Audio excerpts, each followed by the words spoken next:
3 రోజులుగా కురుస్తున్న వర్షాలతో శ్రీశైలం జలాశయం మళ్లీ జలకళ సంతరించుకుంది. వరద నీటితో సుంకేసుల జలాశయం నిండిపోగా 14 గేట్ల ద్వారా శ్రీశైలానికి 54,000 క్యూసెకుల నీటిని విడుదల చేశారు. ఎగువ పరివాహక ప్రాంతాల నుంచి వస్తున్న వరద ప్రవాహంతో క్రమంగా శ్రీశైలంలో నీటి మట్టం పెరుగుతోంది. శ్రీశైలానికి వరద నీరు రావడం ఈ సీజన్లో ఇదే తొలిసారి. ప్రస్తుతం శ్రీశైలంలో ఇన్ఫ్లో 53,774 క్యూసెకులుగా ఉంది. జలాశయం పూర్తిస్థాయి సామర్థ్యం 885 అడుగులు కాగా ప్రస్తుత నీటి మట్టం 799.10 అడుగులకు చేరింది.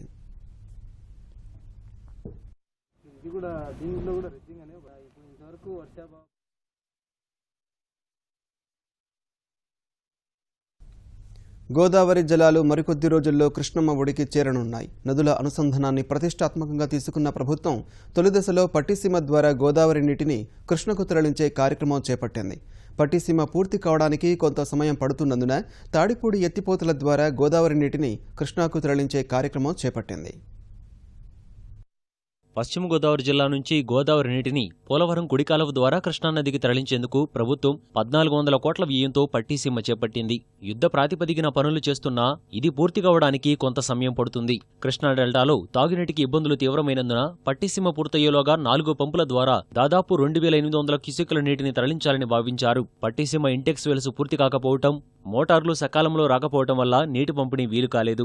ఆగస్టు 15న ముఖ్యమంత్రి చంద్రబాబు దీన్ని జాతికి అంకితం చేసిన నీటి విడుదల ఆలస్యమైంది. దీనికి ప్రత్యామ్నాయంగా తాడిపూడి ఎత్తిపోతల పథకం నుంచి నీటిని తరలించాలని ప్రభుత్వం భావించింది. అందులో భాగంగా తాడిపూడి కాలువ నుంచి పోలవరం కుడి కాలువకు 600 టీఎంసీల నీటిని వదిలారు. ఈ నీరు ఆర్ఎంసీ ద్వారా ప్రకాశం బ్యారేజీ ఎగువన కృష్ణానదిలోకి వారం రోజుల్లో చేరుతుంది. ఆర్ఎంసీలో పెండింగ్లో ఉన్న పనులు, మధ్యలో ఉన్న ఆక్విడక్టు పనులు పూర్తి చేయడం వల్ల ఇది సాధ్యపడింది.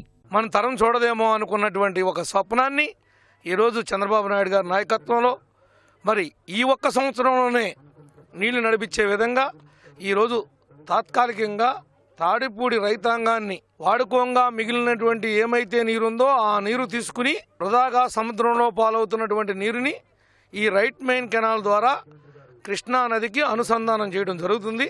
రేపు 15వ తారీఖున ముఖ్యమంత్రి గారు తొలి పంపును ఆన్ చేసి పూర్తి స్థాయిలో ఏదైతే పట్టిసీమ లిఫ్ట్ ఉందో ఆ లిఫ్ట్ ద్వారా కూడా నీళ్లు రేపు 15వ తారీఖున రాబోతా ఉన్నాయి.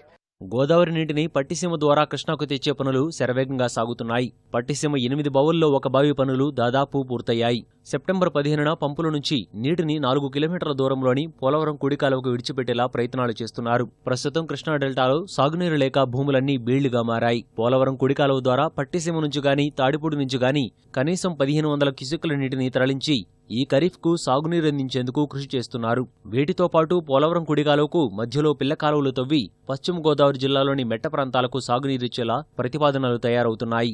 తాటిపూడి దగ్గర లిఫ్ట్ దగ్గర కూడా పట్టిసీమకి వాళ్ళ కరెంట్ కనెక్షన్ తీసుకున్నాం కాబట్టి తాటిపూడి దగ్గర ఇబ్బంది వచ్చినా పట్టిసీమ కరెంట్ లైన్లు ఇంపార్టెంట్ కాబట్టి ఆ పంపులు ఆపి కరెంటు వైర్లు లాగుతున్నారు. ఆ పనులు అయిన తర్వాత మళ్ళీ అనుసంధానం చేసే కార్యక్రమాలు ముందుకెళ్తాయి.